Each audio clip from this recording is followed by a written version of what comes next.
चरणों में बार बार नमन करता हूँ, मेरा प्रणाम स्वीकार हो। मैया भवानी के श्री चरणों में बार बार नमन करता हूँ, मेरा प्रणाम स्वीकार हो। हमारे चर्चा स्थल पर बैठे सभी गुरु भाई, सभी गुरु बहनें, सभी के श्री चरणों में बार बार प्रणाम करता हूँ, मेरा प्रणाम स्वीकार हो। हमारी आवाज़ जहाँ तक जा रही है, नर नारी पशु पक्षी प्राणी सभी के श्री चरणों में बार बार प्रणाम करता हूँ, मेरा प्रणाम स्वीकार हो। चर्चा माध्यम से जुड़े हुए हैं सभी लोग, बड़े भाव से प्रेम से आए हैं दो बात भजन सुनने के लिए, कुछ ज्ञान की बातें सुनने के लिए, प्रभु के प्रेम में अपना मन लगाने के लिए। तो आशा यही रहेगी कि सब लोग बड़े भाव से प्रेम से बैठ करके सुनेंगे तो ज़्यादा आनंद आएगा। हम इधर गाते बजाते रहें, आप लोग अलग टहलते रहें, न तो हमारा भाव मिलेगा, न तो आपकी भक्ति होगी, बिना मतलब का काम होगा। बढ़िया यही होगा कि सब लोग एक दूसरे के साथ बैठ करके बड़े प्रेम से अपने शिव गुरु महेश्वर के श्री चरणों में अपना मन लगाएंगे और धीरे धीरे ताली भी बजाते रहेंगे, अपने भजन में लीन होने का परिचय देते रहेंगे। क्योंकि हम भारत देश के वासी हैं तो हमें अपना परिचय बड़े प्रेम से, बड़े शालीनता से देना है। कहना दिया कि हमारे प्रथम शिष्य साहब हरिंद्रानंद जी ने अपने गुरु की भक्ति करने के लिए 3 सूत्र दिए हैं। कैसे है कि पहला में दया मांगना है। दया कैसे मांगना है कि हे प्रभु, हे गुरु जी महाराज, आप मेरे गुरु हैं, हम आपके परम अज्ञानी शिष्य हैं, हम शिष्य पर आप दया करिए। अगर आप नहीं दया करिएगा प्रभु तो कौन दया करेगा। इस जीवन में, इस चराचर जगत में एक आप ही तो हमारे स्वामी हैं। दया ऐसे मांगिए। दूसरा में बताया गया है कि चर्चा करिए। चर्चा परिचर्चा मतलब उनके विषय में बात करिए।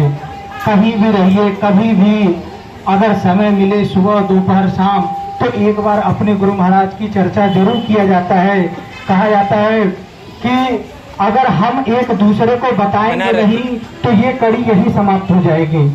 हमने अपनी आने वाली पीढ़ियों को बताया, आने वाली पीढ़ी अपने आने वाली को पीढ़ी को बताएगी, तभी तो ये सनातन धर्म चलता चला आएगा, वरना कैसे चलेगा। लोग अपना प्रचार कर करके अपनी सत्ता जमा देते हैं, तो हमारा भी धर्म बनता है कि हम भी अपना सत्ता जमाएं, हम भी अपने गुरु महाराज को जन जन तक फैलाएं। तो कहना है कि हे गुरु भाई, हे गुरु बहन, आप एक अंधविश्वास के दौर पे ही हमारे गुरुजी को अपना गुरुजी बना करके देखिए, उनकी चर्चा करके देखिए, उनसे दया मांग कर देखिए। तो वो बड़े दयालु हैं, आप पर दया करेंगे, आपके बिगड़े हुए काम भी बन जाएंगे, भला क्यों नहीं बनेंगे। अरे शिव गुरु चराचर जगत के इंसान थोड़े न है, वो तो भगवान है, और भगवान से आप दया मांगिए तो जरूर मिलेगा। और कहा जाता है कि प्रेम से भाव से मांगी गई दया जरूर मिलती है। जहाँ लोभ हो, लालच हो, तो फिर अपने भी छोड़ देते हैं। लोभ लालच नहीं देना चाहिए कि आप हमको ये कर दीजिए तो हम आपको ये कर देंगे। हे गणेश भगवान जी, हमारा ही काम बना दीजिए तो हम आपको 2 किलो लड्डू चढ़ाएंगे। अगर आप लड्डू नहीं चढ़ाइएगा तो भी उनका काम है आपकी रक्षा करना। अगर आप मन से हैं, भाव से हैं, प्रेम से हैं, लगन से उनकी सेवा करते हैं, तो ये उनका धर्म बन जाता है कि वो आपकी रक्षा करें। हमें किसी चीज का लालच नहीं देना होता, और हम बड़े स्वार्थी भी हैं। हम तो भगवान को चैलेंज करते हैं कि आप हमारा ये काम बनाइए, फिर हम आपका ये काम बनाएंगे, हम आपको ये चीज चढ़ाएंगे, हम चर्चा करवाएंगे। जरूरी नहीं है ये करिए तभी होगा। अरे मन में बना के रखिए, हम कोई भी शुभ काम करेंगे तो ये अनुष्ठान करेंगे, जागरण करेंगे, कीर्तन करेंगे, सनातन धर्म की संस्थापना के लिए बहुत सारे जो जो कृतियां हैं हम सब कुछ करेंगे। ऐसा करना चाहिए। दूसरे में चर्चा करना है, और तीसरे में नमः शिवाय से अपने गुरु जी महाराज को बारंबार प्रणाम करना है। माहौल बिल्कुल बढ़ा हुआ है, समय बहुत कम है, एक छोटा सा भजन गाऊंगा, साथ दीजिएगा, चलंती में रहेगा भैया। बड़े प्रेम से एक भक्त ने कहा है, ऐसे ही माहौल बनाया हुआ है, ऐसे ही लोगों को बुला करके भोजपुरी में 2 लाइन की भजन है भैया, साथ दीजिएगा ताली बजा करके। भक्त का कहना है, और तो सबके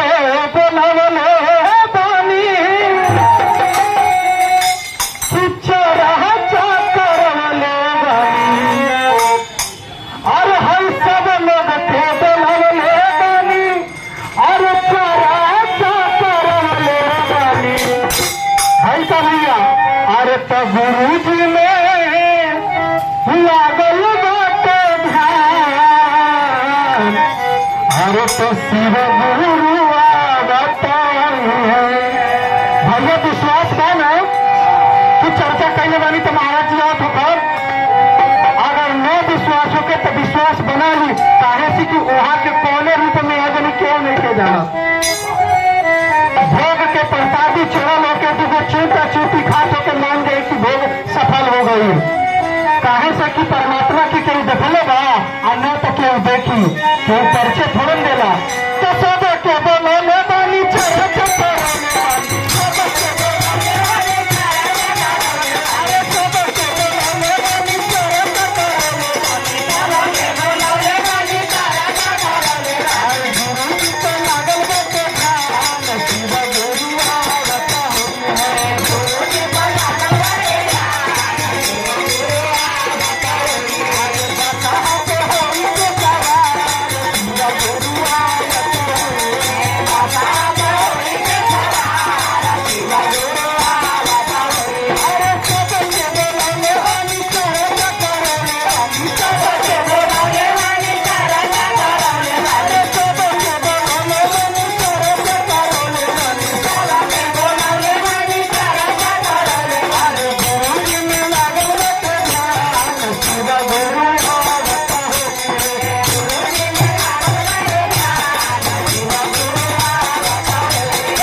गुरु जी के जाता राम से बोले चंदा, गुरु जी के जाता राम से बोले चंदा।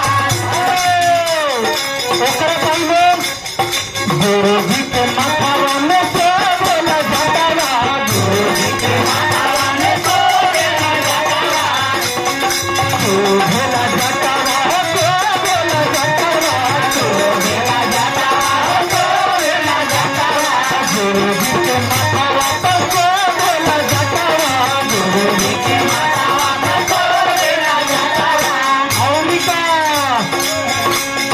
जटावा में गंगा जी के भार,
प्रणाम रही।